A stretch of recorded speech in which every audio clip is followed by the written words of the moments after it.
ក្រោយពីមានការបែកធ្លាយនៅបទចម្រៀងរបស់លោកវណ្ណដាធ្វើឲ្យផលិតកម្មបារមីយកចិត្តទុកដាក់ក៏ដូចជាមានការប្រុងប្រយ័ត្នយ៉ាងខ្ពង់ខ្ពស់ទៅលើសិល្បករគ្រប់រូប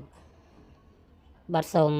ស្វាគមន៍ប្រិយមិត្តទាំងអស់គ្នាវិលជួបគ្នាសាជាថ្មីម្ដងទៀតនៅក្នុង Channel YouTube តើសុខាក្នុងវេលាឱកាសគណៈពេលនេះ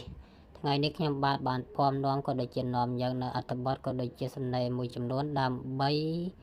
យកមកអានឲ្យប្រជាប្រិយមិត្តទាំងអស់គ្នាបានស្ដាប់ទាំងអស់គ្នាប្រជាប្រិយមិត្តទាំងអស់គ្នាប្រកាសជាបាន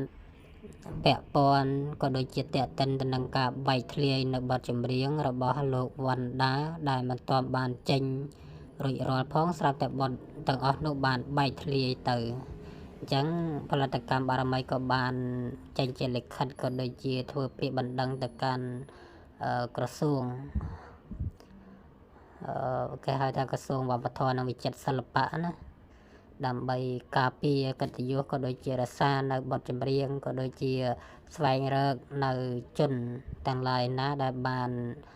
ធ្វើឲ្យបែកធ្លាយនៅបទចម្រៀងទាំងអស់នេះដើម្បីកុំឲ្យពេលវេលាយើងកាន់តែយូរសូមចូលទៅស្ដាប់ក៏ដូចជាអាននៅសំណេរទាំងអស់តើតើនឹងករណីបែកធ្លាយនៅបទចម្រៀងថ្មីនេះបារមីជឿជាក់ថាសាធុជនទាំងអស់គ្នាមានមន្ទិលសង្ស័យក៏ដូចជាមានចម្ងល់ថាហេតុអ្វីបានជាបារមីមួយរយៈនេះស្ងាត់ម្លេះកន្លងមកនេះបារមីកំពុងតែព្យាយាមក៏ដូចជាចំណាយពេលវេលាដើម្បីធ្វើការស៊ើបអង្កេតនិងស្រាវជ្រាវរកឯកជនដោយស្ងប់ស្ងាត់នឹងធ្វើការ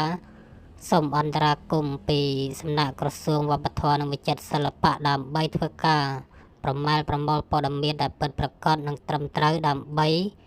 ស្វែងរកយុត្តិធម៌និងការពារសមិទ្ធផលរបស់សិល្បកររបស់យើងខ្ញុំ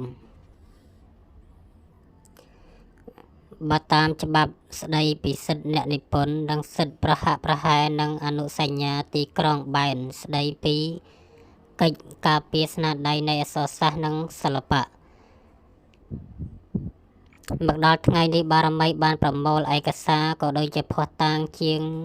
50សំណុំនិងរកឃើញមនុស្សពាក់ព័ន្ធនឹងការបែកធ្លាយបទនេះដែលពួកគេទាំងអស់បានចូលរួមសហការជាមួយនឹងបារមីក្នុងការស្វែងរកអ្នកដែលបានចែកចាយនៅបទចម្រៀងបែកធ្លាយកន្លងមកសម្រាប់អ្នកដែលបានផុសនិងចែករំលែកបទចម្រៀងដែលបានបែកធ្លាយដោយគ្មានការអនុញ្ញាតទាំងអស់អ្នកទាំងអស់គ្នាក្នុងរយៈពេល15ថ្ងៃដើម្បីលុបចេញនៅក្នុងការផុសទាំងអស់ចាប់ពីថ្ងៃផ្សាយដំណឹងនេះតទៅមុនពេលដែលយើងត្រូវធ្វើចាត់វិធានការទៅតាមផ្លូវច្បាប់បារមីសូមសំណូមពរទៅដល់មហាជនគ្រប់រូបសូមមេត្តាចូលរួមធ្វើការចែកចាយក៏ដូចជាshareនៅអត្ថបទមួយនេះទៅកាន់មិត្តភ័ក្តិក៏ដូចជាបងប្អូនជាពិសេសទៅកាន់អ្នកដែលបានចែកចាយនៅបទចម្រៀងដែលបានបែកធ្លាយនិងសូមឲ្យអ្នកទាំងអស់គ្នាមេត្តាគោរពនៅកម្មសិទ្ធិបញ្ញាក៏ដូចជាស្នាដៃរបស់អ្នកនិពន្ធនិងសិទ្ធិរបស់អ្នកនិពន្ធគ្រប់រូបខាងក្រោមនេះគឺជាអត្ថបទក៏ដូចជាសេចក្តីប្រកាសព័ត៌មានជូនសាធារណជនឲ្យបានជ្រាបបាទប្រិយមិត្តទាំងអស់គ្នាបានស្ដាប់ហើយនេះគឺជាអត្ថបទក៏ដូចជាសេចក្តីប្រកាសរបស់ផលិតកម្មបារមីដែលគាត់បានដាក់ទៅណាហើយនេះគឺវណ្ណដាគាត់shareហើយគាត់បានសរសេរថាតាំងពីបងប្អូនទាំងអស់គ្នាបានដឹងថាបទចម្រៀងមួយត្រូវបានបែកធ្លាយកន្លងមកបារមីបានថ្នាក់ថ្នែងធ្វើការយកចិត្តទុកដាក់យ៉ាងខ្លាំងទៅលើករណីមួយនេះខ្ញុំពិតជាមានមោទកភាពនិងសប្បាយចិត្តជាខ្លាំងដែលខ្ញុំមានក្រុមការងារល្អចាំធ្វើជាបង្អែកមួយដ៏ធំសម្រាប់ជួយស្រាវជ្រាវស៊ើបអង្កេតនិងគាំទ្រខ្ញុំរហូតអរគុណទៅកាន់ក្រុមការងារដែលបានជួយលើកទឹកចិត្តនិងបានប្រាប់មកកាន់ខ្ញុំឲ្យធ្វើការដោយចិត្តត្រជាក់និងផ្ដល់ដំបូន្មានល្អប្រើការគិតវិជ្ជមានដែលជាផ្នែកមួយធ្វើឲ្យយើងខ្ញុំមើលឃើញថាមានក្រុមការងាររួមដំណើរល្អជាមួយគ្នាគឺពិតជាមានសារៈសំខាន់និងជាសសរមួយដ៏រឹងមាំសម្រាប់ខ្ញុំការកើតឡើងនៅករណីនេះធ្វើឲ្យខ្ញុំបានធ្វើឲ្យខ្ញុំយល់ឃើញថាកិច្ចការពារកម្មសិទ្ធិបញ្ញាក្នុងគ្រាមួយនេះ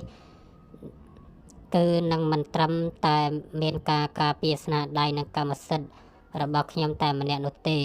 តែនឹងការពារដល់សិទ្ធិកម្មសិទ្ធិបញ្ញារបស់សិល្បករតន្ត្រីករកវីនិពន្ធនិងផលិតករគ្រប់រូបនៅក្នុងឧស្សាហកម្មតន្ត្រីទាំងមូលនាពេលបច្ចុប្បន្នក៏ដូចជាពេលអនាគតរបស់តន្ត្រីនៃព្រះរាជាណាចក្រកម្ពុជា បាទប្រិយមិត្តទាំងអស់គ្នា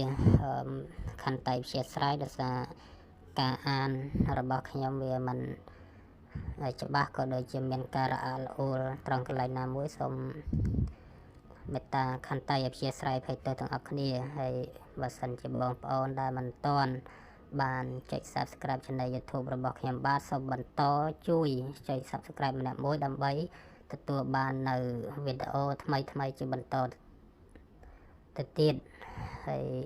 មានការលះលួចត្រង់កន្លែងណាសូមមេត្តាខន្តីអភ័យទោសទាំងអស់គ្នាបាទសូមអរគុណ